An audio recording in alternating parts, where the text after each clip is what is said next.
yang salah satu yang kita pelajari adalah perjalanan hidup Nabi Musa, yaitu yang dengan kita pelajari ayat-ayat tersebut.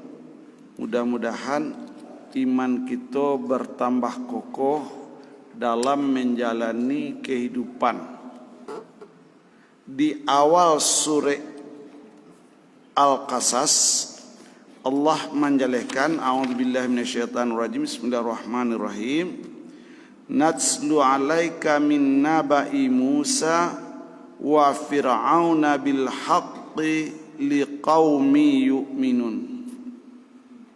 Kami ceritakan kepada engkau, hai Muhammad, tentang naba atau berita Musa dan Fir'aun dengan pasti untuk orang-orang yang beriman. Jadi ketika orang meyakini kisah maka orang beriman tambah yakinnya akan kemahakuasaan Allah. Ketika orang meyakini kisah orang beriman tambah yakinnya akan janji Allah. Karena di dalam ayat yang patang kita dijelaskan oleh Allah Subhanahu wa taala, Nabi Musa itu akan dikembalikan, faradatnahu ila ummihi. Maka Allah di awal-awal menjelaskan, yaitu inna radduhu ilaiki, kami akan mengembalikan Musa kepadamu. Maka nanti Allah mengembalikan Nabi Musa cukup dengan mengharamkan Nabi Musa menyusu kepada selain ibunya. Gampang. Pertanyaan, mengapa orang lain bisa menyusu kepada sapi, kepada kambing, kenapa kok Nabi Musa tidak? Jadi Allah mengembalikan apa? Tidak mau Nabi Musa menyusu kepada orang lain, padahal Aisyah sangat sayang kepadanya. Jadi kalau kita pikir berapa lama antara peti itu hanyut, diambil oleh dayang-dayang, dikembalikan Musa kepada ibunya, hanya beberapa jam saja. Kenapa? Karena Allah menjanjikan akan memberikan balasan yang hebat kepada orang-orang muhsinin dalam ayat ini. Allah akan menghinakan kepada orang-orang mufsidin di dalam ayat ini. Dua kategori manusia, Nabi Musa adalah muhsinin, Fir'aun dan Haman adalah mufsidin. Kedua-duanya akan diganjar sesuai dengan amal dan perbuatan mereka. Kemudian di dalam ayat ini juga jelaskan, sebelum peristiwa itu terjadi terlalu cemas ibu Nabi Musa. Maka Allah menjelaskan, yaitu apa? Laula arrabatsna ala qalbiha litakunu minal mu'minin. Kecemasan ibu Nabi Musa menjelang Musa itu kembali dikokohkan oleh Allah hati ibu Nabi Musa. Atau seperti yang tadi kita dengar, warabatsna ala qulubihim idz qamu faqalu rabbuna rabbus samawati wal ard. Allah kokohkan hati 7 pemuda Kahfi mengakui di hadapan Raja Romawi bahwa Rabbnya adalah pencipta langit dan bumi, bukan Raja Romawi itu sendiri. Apa yang dapat kita ambil kisah di sini? Kita membutuhkan hati yang dikokohkan oleh Allah dalam kondisi beriman. Ini yang kita butuhkan. Nah, kita baca ayat ini, bisakah kekokohan itu datang tanpa pertolongan Allah? Kalau tidak, apa ayat nanti? Di dalam ayat ini banyak sekali Allah mengajarkan kepada kita doa-doa yang harus kita baca dalam situasi-situasi tersebut. Maka marilah kita berdoa sesuai dengan situasi. Janganlah biasakan berdoa itu seperti doa sapu jagat. Setiap ada urusan doa, ini hafalan doanya kurang bagus. Nabi Musa berdoa kepada Allah sesuai dengan peristiwa yang dia alami. Ini contoh bagi orang beriman ketika mengambil pelajaran atau ilmu dari surat Taha tentang kisah Nabi Musa. Untuk itu maka Allah Subhanahu wa taala menjelaskan peristiwa kecil Nabi Musa diselamatkan oleh Aisyah selesai. Dan kita harus ketahui, setelah dia tidak menyusu, dia dikembalikan ke istana. Dia hidup super mewah. Dia hidup serba kecukupan. Dan dia jadi anak istana. Tapi dalam perlakuan Firaun antara Nabi Musa dan putra mahkota dalam bab ilmu tidak sama. Di Nabi Musa tidak dididik untuk jadi raja, tapi Firaun mendidik putra mahkotanya untuk jadi raja. Pertanyaan, Allah menjanjikan di dalam surat As-Sajdah yang kita baca, yaitu walaqad atayna Musal kitaba fala takum fi miryatin min liqa'i wa ja'alnahu hudan li bani Israil wa ja'alna minhum a'immah. Allah menjanjikan kepada Nabi Musa yang tidak dididik Firaun untuk menjadi pemimpin akan menjadi pemimpin. Di lain pihak Allah tidak menetapkan putra mahkota Firaun untuk menjadi pemimpin. Dua konsep. Di apa yang direncanakan oleh Firaun tidak direncanakan oleh Allah. Apa yang direncanakan oleh Allah tidak direncanakan oleh Firaun. Yang terjadi ibu dan bapak adalah rencana Allah berlangsung, rencana Firaun gagal. Maka apa yang kita pakai? Janganlah hidup hanya mengandalkan akal. Janganlah hidup hanya mengandalkan kemampuan duniawiyah. Celaka nanti akhirnya. Belajarlah hidup itu menyandarkan diri kepada Allah Subhanahu wa taala untuk kita mencapai bahagia. Maka di ayat yang ke-14 kita lanjutkan kajian kita, yaitu kata Allah, walamma balagha asyuddah wastawa atainahu hukma wa ilma wa kadzalika najzil muhsinin. Tatkala Musa sudah dewasa, tanpa sepengetahuan bos besar Firaun laknatullah, Allah memberikan hikmah, kebijakan-kebijakan yang luar biasa dan ilmu. Jadi langsung Allah mengajar Nabi Musa, langsung Allah mengirimkan ilmu atau memindahkan ilmu kepada Nabi Musa. Kenapa? Karena Allah merencanakan Nabi Musa menjadi nabi, sebagaimana janji Allah kepada ibu Nabi Musa. Di apa yang diinginkan oleh seorang pemimpin itu? Pemimpin itu harus bijak dan berilmu. Ini konsep. Kalau berilmu tidak bijak, ya tidak pemimpin. Kalau bijak tapi tidak berilmu, ya tidak pemimpin. Kalau kita bawa ke negara kita, Piagam Jakarta itu dibuat oleh 9 orang kiai itu. Maaf, 8 orang kiai dan 1 orang non muslim. Di sana dijelaskan kerakyatan yang dipimpin oleh hikmah kebijaksanaan. Yang diambil kata-kata hikmah. Hikmah itu bahasa Al-Quran, bukan bahasa Indonesia.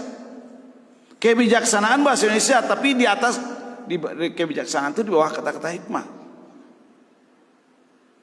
Maka Allah jelaskan karena Allah menginginkan Nabi Musa menjadi pemimpin, maka Allah memberikan apa? Hikmah wa ilma.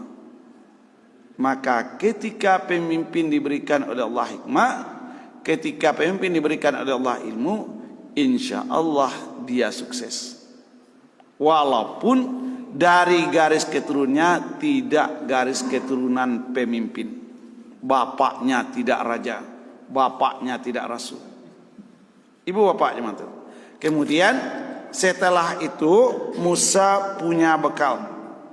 Setelah Musa dewasa, wadakhalal Madinah ala hini ghaflah min ahliha. Nabi Musa keluar istana, pergi ke kota Memphis. Jadi kalau kita katakan di mana Nabi Musa itu besar, di mana istana Firaun itu, di kota Memphis. Jadi Mesir itu punya banyak kota. Kota tempat istana Firaun yang dibesarkan oleh Nabi Musa itu adalah, yang membesarkan Nabi Musa itu adalah kota Memphis yang terletak di tepi sungai Nil, yang sekarang ini menjadi ikon wisata negara Mesir di pinggir sungai. Ketika itu orang lengang. Wah, ketika itu orang lengang. Kata Allah, alahini ghafli min ahliya fawajada fiha rajulaini yaqitalin. Yaitu maka Nabi Musa melihat, mendapati di kota itu dua orang berkelahi. Yaktatilani, yang si A ingin membunuh si B ingin membunuh si A. Hadza min syiati wa hadza min adui. Siapa yang berkelahi itu? Pemuda Bani Israel dan pemuda Jipti atau Egypt. Jadi anak muda Israel berkelahi dengan anak muda Mesir.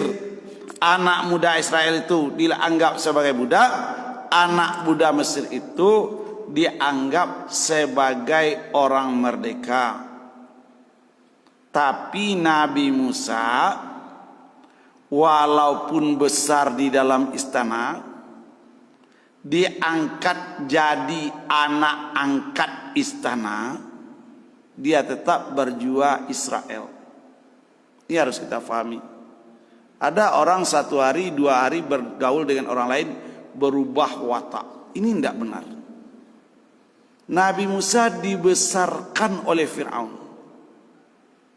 dininabobokan oleh Firaun, besar dalam istana, tapi darahnya, wataknya tetap darah Israel. Ini harus dibetulkan. Awak kadang-kadang sehari dua hari jadi anak buah orang, Allah menjilik dan semua ini tidak benar.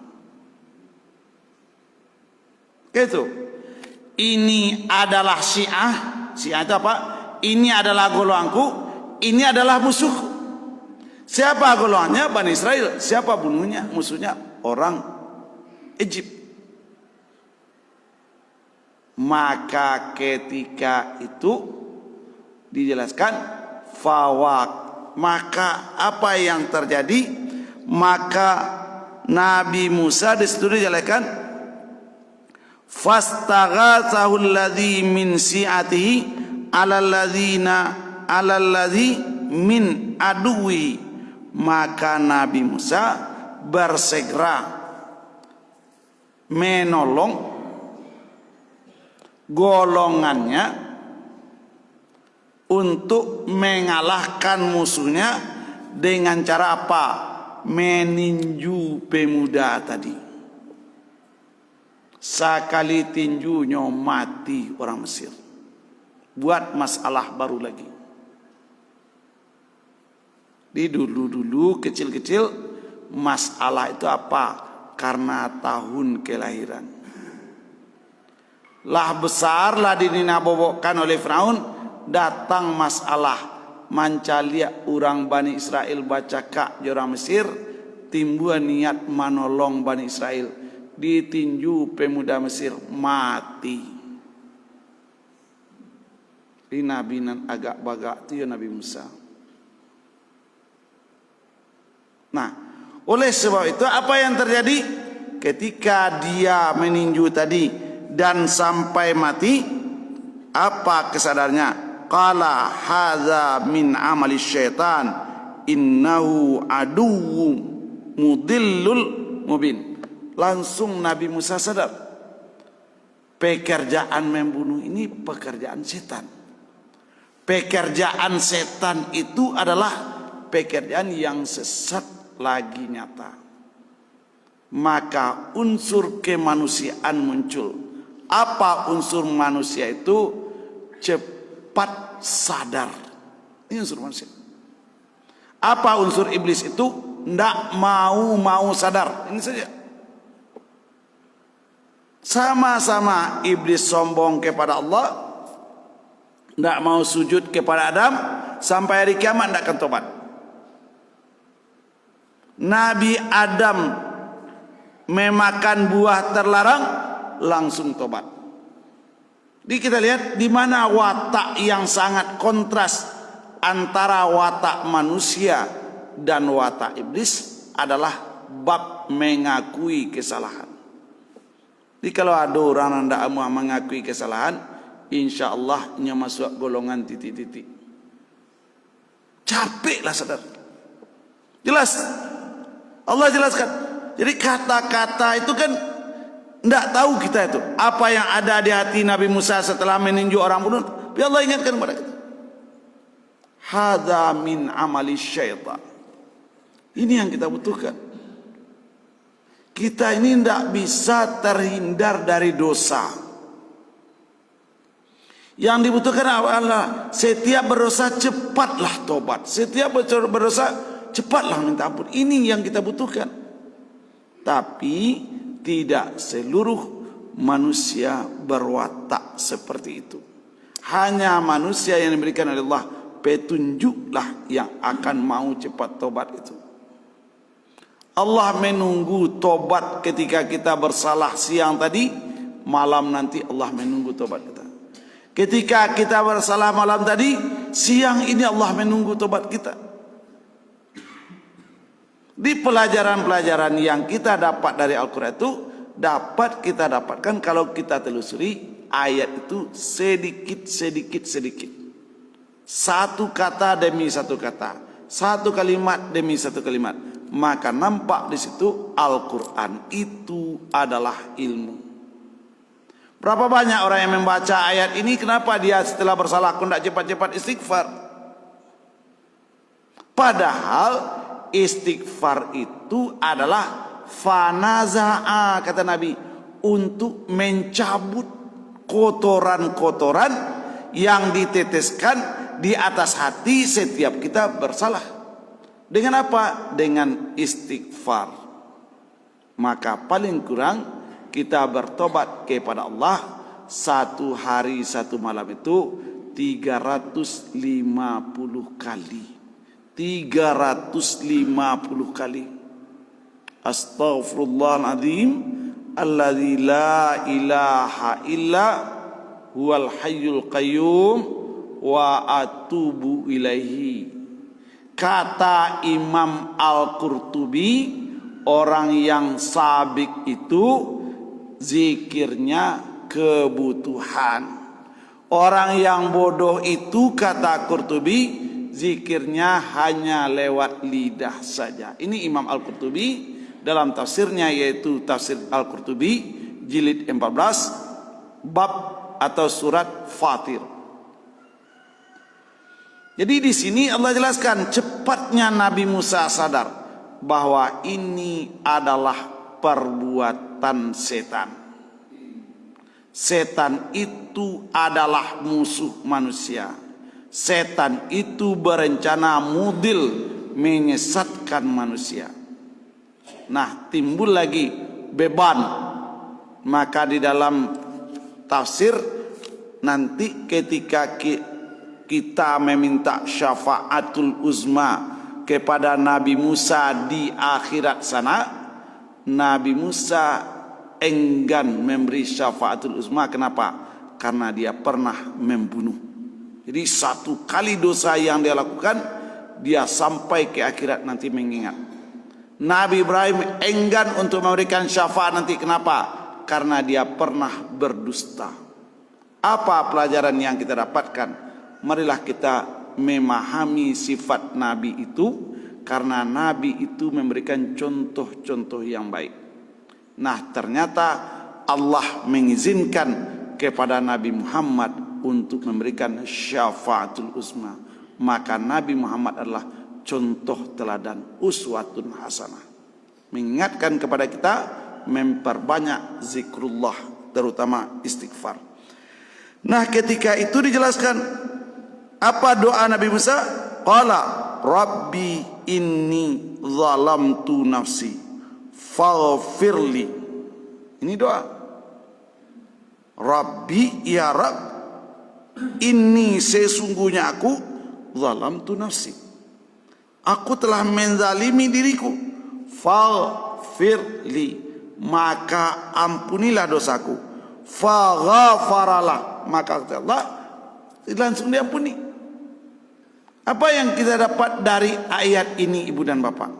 Setiap manusia yang bersalah, dia istighfar kepada Allah, Allah ampuni. Kata-kata yang dipakai di sini fa, otomatis gitu. Di keyakinan kita bahwa doa itu memang didengar oleh Allah, memang dikabulkan oleh Allah. Kalau menurut Allah itu terbaik. Di setiap kita berdoa, ada yang dikabulkan sesuai dengan doa itu. Kita minta A, Allah berikan A. Tapi kata Allah, kita minta A ini tidak bagus untukmu, Allah berikan B. Kata Allah, A tidak bagus untukmu, B juga tidak bagus, Allah tunggu nanti saya selamatkan kamu di hari kiamat. 3 saja permohonan kita akan dikabulkan oleh Allah dalam 3 faktor. Maka di sini doa Nabi Musa minta ampunan dosa langsung diampuni Allah. Fa, otomatis. Jadi kalau ada di sana fa nanti tidak menunggu jeda. Kalau summa pakai jeda. Ibu bapak jemaah itu. Setelah itu kita lihat lagi, innahu huwal ghafurur rahim. Kenapa? Di sini dikembalikan sesungguhnya dia siapa? Dianya Allah itu dianya Allah itu adalah la ghafurur rahim. Di sini 3 kalimat. Pertama inna, kedua huwa, ketiga lam. Allah itu sabana bana. Barangkali bananya kok. Pengampun dan penyayang. Siapa yang akan diampuni? Yaitu hamba yang bertobat. Siapa yang disayangi? Hamba yang muhsin. Maka ia kana budu menghendaki hamba itu tobat. Ia kana budu menghendaki hamba itu berbuat ihsan. Ia kana budu menghendaki hamba itu berilmu. Jadi kalau kita mengucapkan iya kana budu, tuntutannya kemarin 69. Ini baru tuntutan yang kelima bro. Mudah-mudahan agak 2 tahun 3 tahun lagi tamat kita iya kana budu ini. Ibu bapak jemaah itu. Jadi kita telusuri ayat sedikit demi sedikit akan nampak kita. Kemudian apa kata Nabi Musa yang kedua doanya? Rabbi bima an'amta alayya falan akuna zahiru lil mujrimin. Ini doa kedua. Apa doa Nabi Musa setelah minta ampun? Ya Rabb, dengan nikmat yang engkau berikan kepadaku, falan, maka janganlah engkau sekali-kali tiada akan menjadikan penolong, bagi orang yang berdosa. Ya Allah, kemarin engkau selamatkan aku dari pembunuhan Bani Fir'aun. Ya Allah, hari ini aku berdosa. Ya Allah, janganlah dosa yang aku perbuat hari ini menghalangi aku untuk mendapatkan pertolongan-Mu. Kesadaran yang luar biasa. Jadi ibu bapak, kalau kita lihat kisah ini nampak orang-orang berdosa itu, ketika dia benar-benar tobat kepada Allah, Allah akan menolongnya. Maka kita dilarang di dalam bab dunia ini, walaupun berbuat dosa besar, berputus asa jangan. Jadi ayat itu apa? Ya Allah, kata Nabi Musa, janganlah engkau putuskan nikmatku, pertolonganmu kepadaku gara-gara aku berbuat dosa. Apa yang ada di dalam ayat ini? Yaitu Nabi Musa sangat cemas. Apa? Dia berbuat dosa, jangan-jangan karena dosa itu nikmat Allah terputus. Maka di situ dipakai falan. Lan itu jangan terjadi selama-lamanya. Di bahasa yang sangat hebat. Kalau fala bisa filti, kadang-kadang terjadi, kadang-kadang tidak. Di sini falan. Jangan engkau jadikan dosaku itu menjadikan aku terputus untuk mendapatkan nikmat. Ibu bapak jamaah Allah, kalau demikian maka seperti itulah kira-kira tafsir ayat itu sampai selesai dan kita agak mencepatkannya. Nah, kemudian masuk ayat yang ke-18 setelah masalah hari kemarin selesai. Hari kemarin apa? Membunuh orang, kemudian tobat dan langsung istighfar yang banyak dan ingin agar kebaikan Allah tetap mengalir. Besoknya lagi ke pasar lagi. Jadi anak istana sekali keluar candu. Selama kota kuruang kini lapeh. Nah, maka kata Allah, yaitu di situ dijelaskan fa asbaha fil madinati khaifay yataraqqabu. Karena itu jadilah Nabi Musa itu di kota itu merasa takut, menunggu dengan khawatir kalau orang tahu. Jadi Allah mengatakan Nabi Musa setelah membunuh, setelah tobat, walaupun tobatnya sudah diterima, walaupun doanya sudah diterima, namun hatinya tetap takut. Nah, ini contoh kita. Di walaupun kita sudah berdoa dengan masa lalu kita, apakah perbuatan itu akan hilang lenyap? Tidak. Doa di satu pihak adalah doa, menyesal akan perbuatan masa lalu tetap harus ada.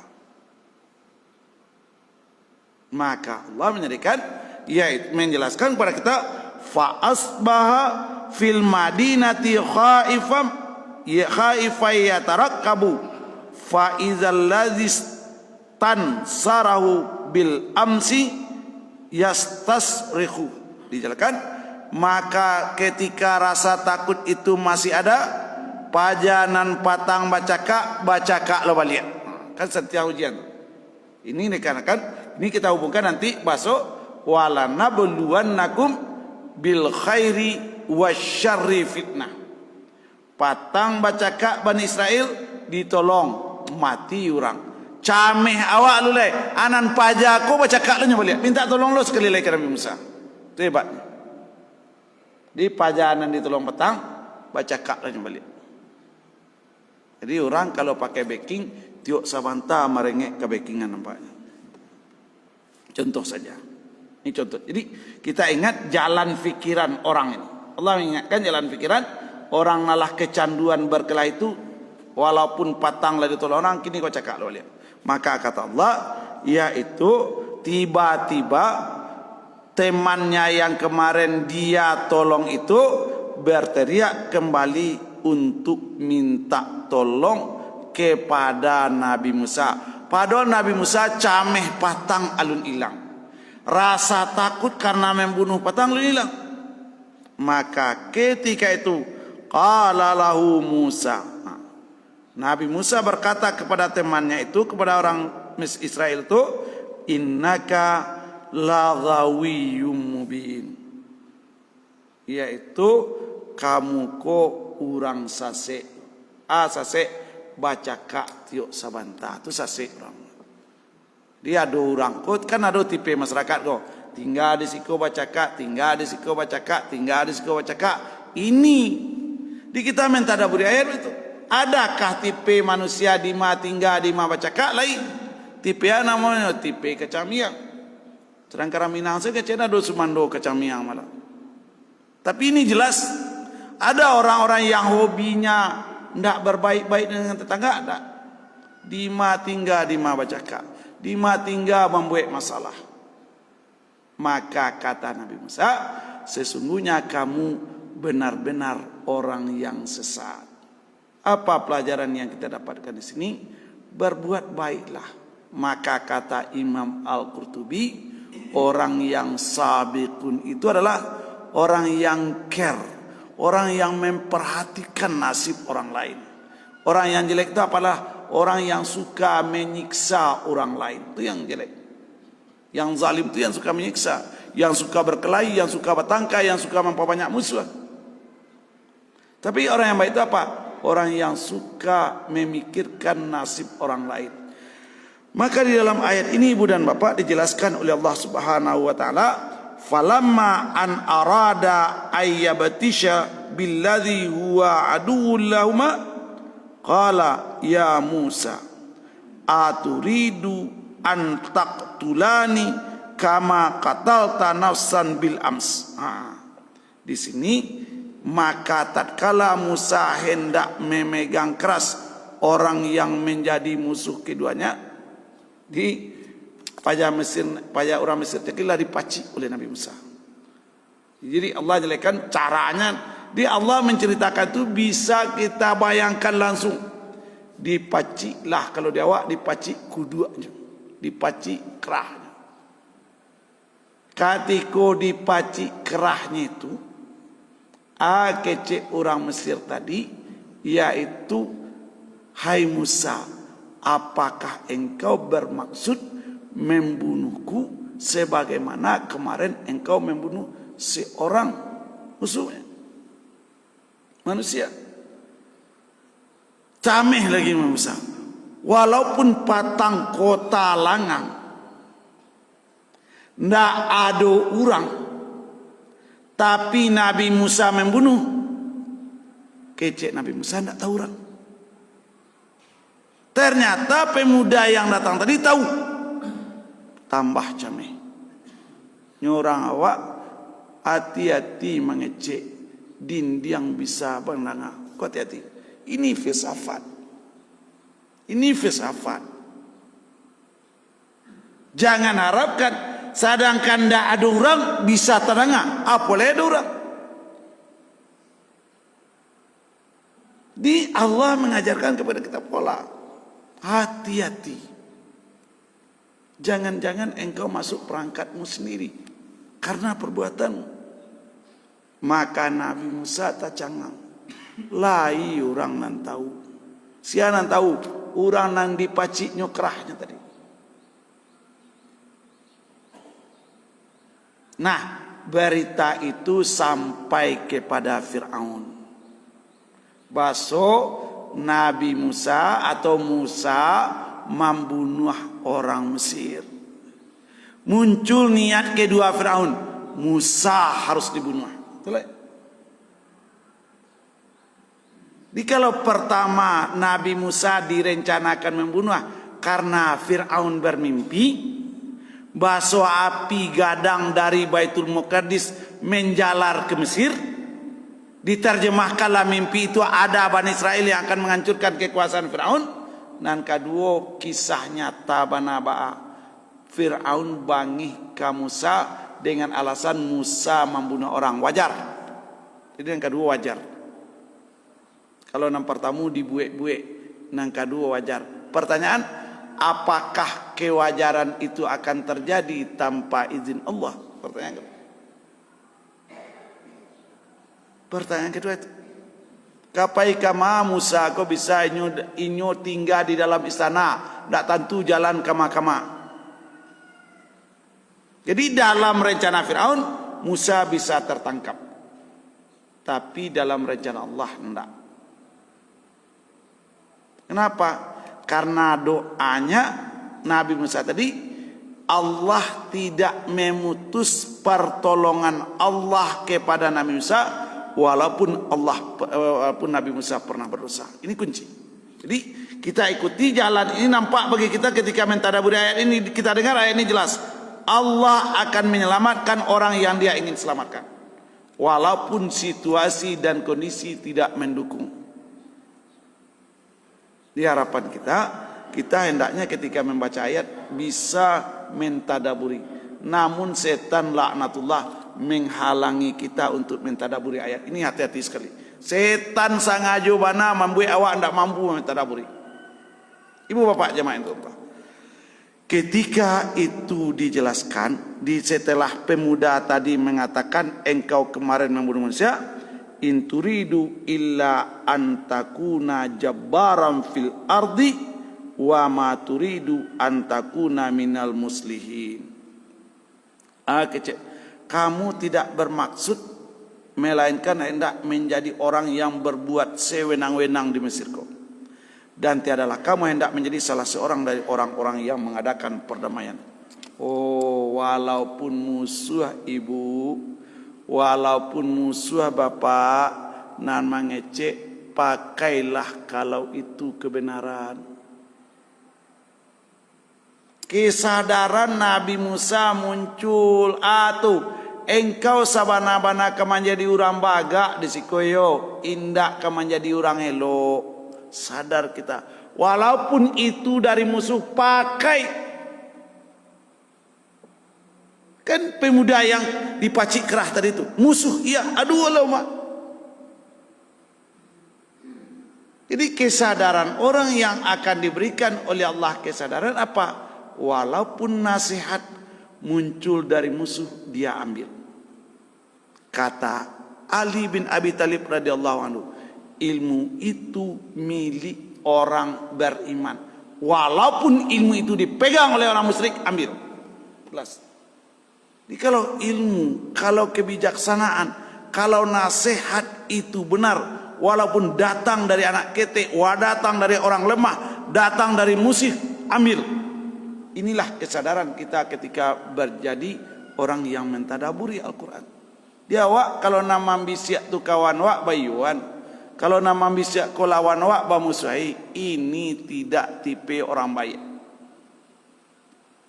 Dalam ilmu politik dijalankan, ndak ada kawan nan kawan selamonyo, ndak ada musuh nan musuh selamonyo. Di sini nampak Nabi Musa sadar. Walaupun dia punya kemampuan untuk begini begitu, tapi dengan satu kata atas ame di hati, engkau kok kan jadi orang baga yo, ndak kan jadi orang elok do. Cie itulah jadi itu. Nan bayi limu santian-santian kau mundur dari Allah tu, mati lampe dake kau. Mundur dari Allah. Jangan manggadang juo lai kan itu nambah sawa. Ibu bapak jemaah itu. Kita ndak terlalu panjang. Kenapa? Karena yang kita ambil kata itu.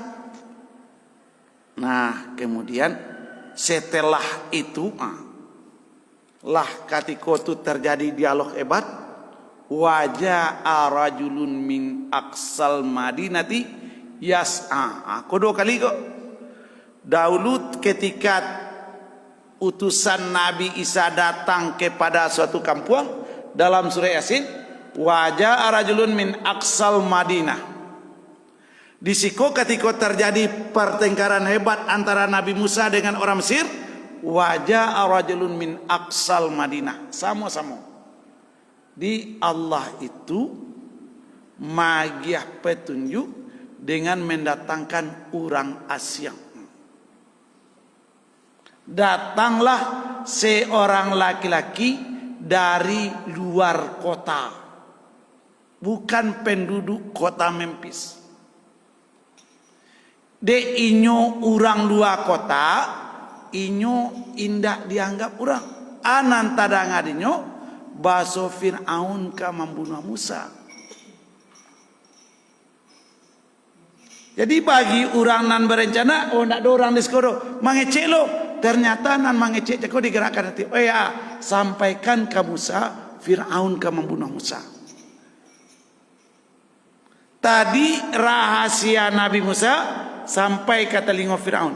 Kini rahasia Fir'aun sampai ke telinga Musa. Hebatnya ibu dan bapak, Allah mengatur.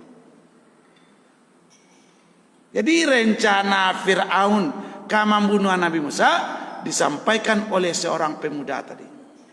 Rencana peristiwa Nabi Musa membunuh seseorang Mesir disampaikan oleh orang lain kepada Fir'aun. Dua berita. Nanti berita untuk menyelamatkan Nabi Musa, nanti berita untuk menghancurkan Nabi Musa. Peristiwanya satu, berita dua, ibu dan bapak. Dicukui-cukui bare mentadaburi ayat kok. Ayat itu Nabi Musa membunuh, ada orang yang tahu melapor kepada Fir'aun. Kini Fir'aun ingin membunuh Nabi Musa, ada orang tahu memberitakan kepada Nabi Musa.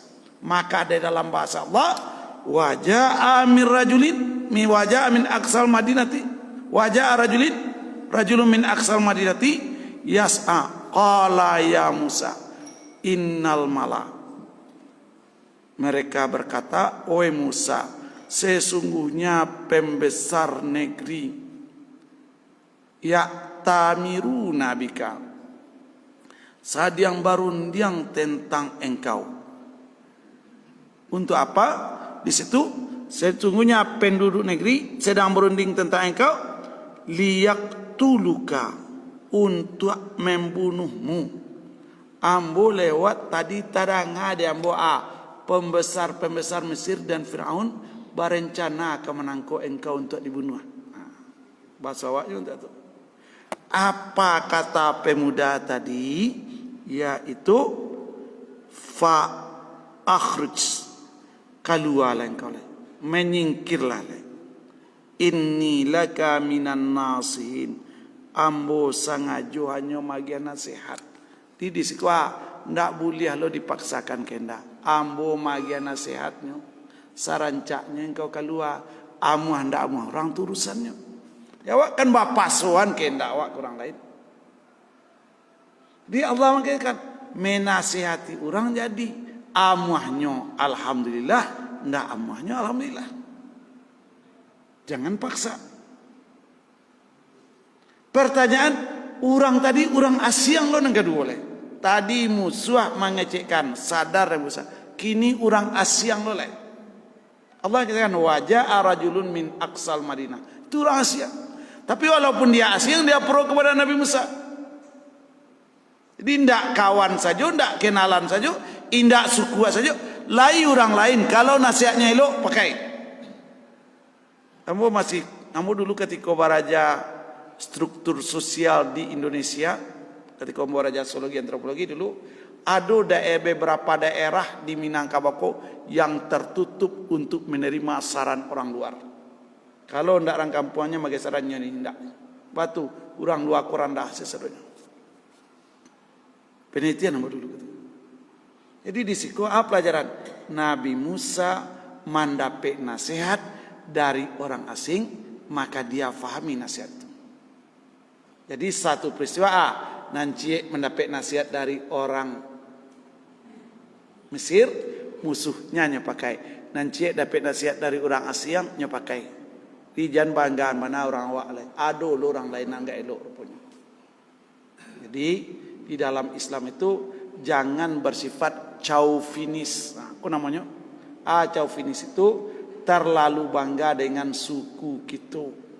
Ada orang yang membangga-banggakan suku kurang pas. Suatu saat ambo bercerita dengan Datuk Ari Hujan. Kau contoh saja Pak. Oh, nyak, hanya Datuk aku. Tapi agak segeh. Suku Sinan. suku ambo pisang. Suku ini ya, suku ambo jambak. Jambak tu kabanyo, sambak tu tinggi pada pisang. Oh iya. Santiang batu, iyo nan jambak jatuh, pisang jo nyurang. Oh iya. Ini ambo suku Minangkabau ambo nan pisang, suku ambo ke bapaknya. Dia kan bangga tu. Jadi Minang itu punya suku jambak, awak ndak dari batang jambak doh. Pisang itu awak ndak dari batang pisang doh. Si kumbang awak dari kumbang doh. Betul kita itu. Berbeda dengan orang Batak, Tampu Bolon. Nenek moyang memang Tampu Bolon dulu. Siregar memang nenek moyangnya Siregar dulu. Santiang orang lain. Tapi awak bangga lo basuku. Maka jangan faham chauvinisme itu dibangga-banggakan mana. Kau disko. Kan bangga gitu. Suku kita Santiang. Kalau basuku dari nanampe ko Santiang ko. Ako cie 2 3 nawak dak sabuian. Tapi ketika itu mau sabuikan karena mau cerita adat lo santa. Oh iya di sini dah tua enggak. Di sini ambo pernah baraja adat Minangkabau dulu. Wah baru tahu. Di chauvinis ko. Aku bawa aku ini ambo yo ndak sama tinggi je nyak do. Ambo yo ndak sama rendah do. Tapi ambo ini memegang pusaka, ambo memegang ilmu. Jangan banggakan pusaka Anda. Abri mau ambo sudah tu. Dikat langsung teroncek jambak Santiang pada pisang. Itu kan kecek membuat permusuhan. Ibu bapak jemaah Allah. Kau contoh. Jadi awak fahami ayat terbentuk karakter gitu. Nah ketika itu dijalehkan liyaqtul kecek. Setelah itu fa kharaja minha khaifa. Nabi Musa keluar dari Mesir dalam kondisi takut. Jadi fa kharaja khaifan, takut dan khawatir. Di siku dijalekan Nabi Musa pai keluar ndak tahu arah. Barangke memakai untu malam hari. Jadi nanjale keluar dari negara Mesir kamanya untu. Tapi ndak itu nampatokan. Nabi Musa itu kembali berdoa. Jadi nampaknya kebutuhan hidup kita itu dengan doa. Menghadapi masalah dengan doa. Doa Nabi Musa ketika cameh kadibunuh tadi keluar tanpa ada ilmu. Pernah kalau apa ke Medan, awak pernah ke Medan dulu. Kau tidak tahu kampai kama tidak tahu, kapai Josia nang kemenunjuk tidak tahu. Maka doa Nabi Musa, Rabbi najini minal qaumidz zalimin. Ya Rabb, najini, selamatkan aku dari orang-orang zalim. Jadi doa itu luar biasa hebat. Tapi orang kadang-kadang enggan berdoa. Enggan berdoa. Di siku Allah jalekan Nabi Musa itu menyelesaikan masalah dengan doa. Walaupun kita tidak berilmu tentang sesuatu, kalau kita berdoa, Allah berikan ilmu.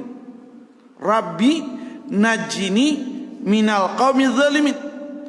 Kemudian di situ walamma tawajjaha tilqa'a Madyan, maka ketika itu dia menghadapkan untanya ke negeri Madyan. Jadi diarahkan untuk, tahukah Nabi Musa Madyan? Indah, Nabi Musa tidak beraja geografi. Iko padang pasir, kama arah tidak tahu. Tapi Allah mengatakan ketika itu kama diarahkannya untuknya ke Madyan. Apakah Nabi Musa ingin ke Madyan? Tidak. Nah, kau harus kita fahami kok. Jadi nama ngecekkan Nabi Musa mengarahkan untanya ke Madyan Allah. Nabi Musa tidak tahu Madyan. Nah setelah unta itu diarahkan, kembali lagi Nabi Musa berdoa, asa Rabbi ayyahdiyani sawa as-sabil. Mudah-mudahan Rabbku membimbing aku ke jalan yang benar. Bara nampak ini apa? Inilah hikmah itu. Ilmu ndak ada tapi hikmah ada. Ilmu tentang wilayah ndak ada, ilmu tentang arah ndak ada, ilmu perjalanan keluar kota ndak ada, tapi Allah agi hikmah apa? Ya Allah, mudah-mudahan kama untuk ambo bajalanku ya Allah, jalanan bana. Jalanan bana. Jadi banyak sekali di sini, inilah ilmu itu. Apa ilmu yang kita dapat? Mengapa Ibnu Abbas mengatakan kepada Jabir bin Abdullah, apakah akan aku ajarkan kepadamu tentang ayat 100 tanda? Kisah Musa ko 100 ilmu yang kita dapat. 100 kadang banyak. Tapi ibu dan bapak, setelah dia berdoa itu, di situ dijelaskan oleh Allah, walamma warada. Allah tidak menjelaskan doh. Ba'anyo sampai di jalan tu tak penting. Tapi nanjaleh bisuaknyo atau sekian hari yang akan datang, indak Nabi Musa ndak punya bekal. Katanya bekalnya hanya sayuran. Sayuran Nabi. Dalam tafsir di dalam bahasa lah lake paru itu ka tulang punggung. Memang luar biasa. Jadi Nabi Musa dalam perjalanannya memang sangat menderita. Sangat menderita, indak makan di jalan, awak takui kadikaja orang, nagari nang kadituju antah barantah, sampai di suatu nagari duduk di bawah batang kayu. Kok fanati ilmu rana ndak tu? Kini orang mencari di mana Nabi Musa dulu basanda, kau ambil batang kayu kau jadi cincin. Iyo, saya pernah bercerita dengan orang. Salah satu orang ajaran Islam tu, ajaran di dalam, bukan ajaran Islam, ajaran orang ndak tahu kamu, mencari baik kayu di mana Nabi Musa bersandar, mencari tungke batang kayu ke tungke Nabi Musa dua tu. Karena nanti berbahasalah bukan batang kayunya, bukan tungkeknya. Kamu dah sawikan orangnya sampai 2 malam membawa batang kabi orang ko. Tahu angko dak? Kau tungke cincin dari tungke Nabi Musa. Dak ada ke kau dah tapu baginya kamu. Fanatik. Allah menyebutkan tongkat Nabi Musa, batang kayu tempat Nabi Musa batang kayu, basanda. Itu pelengkap yang menjadi kunci apa? Mukjizat. Jadi awak memahami itu di mana Nabi Musa basanda diambil batang kayunya. Bantu orang Israel bisa di akhir ayat, di akhir agon, di akhir dunia ko batang kayu batu ketika orang Israel dikaja-kaja besok mengecek ini Israel kecuali batang garkat. Ketika orang Israel kini ditanamnya batang garkat. Memang ini kebasan di sini besok. Jadi jangan akal dipakai. Ilmu menciptakan iman. Kau kaji kau agak lama sebenarnya. Di banyak narus kita peloi. Kita acok basanda kenan zahir, anan zahir. Nabi Musa basanda asinan bamanu-manu. Tiba anak gadi berdua kan kau sentale. Nabi Musa malaka orang di tungkeknya. Jadi ada nampak di sekolah ibu. Tungkek tu tungkek panggubaloan kambiang. Apabila Nabi Musa manggubaloan kambiang balik dari Madian, harus difahami. Nabi Shu'aib atau memang kalau memang itu Nabi Shu'aib membekali Nabi Musa dan istrinya dengan kambiang nan baru lahir. Ciri kambiang tu kambiang samiri kambiang nan susunya ketek. Tulu nama bagia, nak kambiang susunya kadang. Waktu perjalanan jauh. Untuk manggu baluan kambiang dari Madian menuju Mesir tu pakai tungkek. Apa kau disengaja mencari kayu kau untuk pengambilan kambiang? Tak, tungkek nado saja. Tapi tungkek itu nanti dibawa sampai akhir. Jadi kau agak perlu pelurusan pola risiko sekecil, tapi biarlah dulu digantung kaji seketik. Waktu itu surut lah masuk, nampak di sekolah ibu, bahasa Allah membimbing Nabi Musa karena Allah mengabulkan doa Nabi Musa. Sampai Nabi Musa di Madian, baranti wacah. InsyaAllah Jumat yang ketibu, kok lapang badan, sehat badan, kita lanjutkan. Kita akhiri dengan banyak maaf. Subhanakallahumma rabbana bihamdika, asyhadu an la ilaha illa anta, astaghfiruka wa atubu ilaik. Assalamualaikum warahmatullahi wabarakatuh.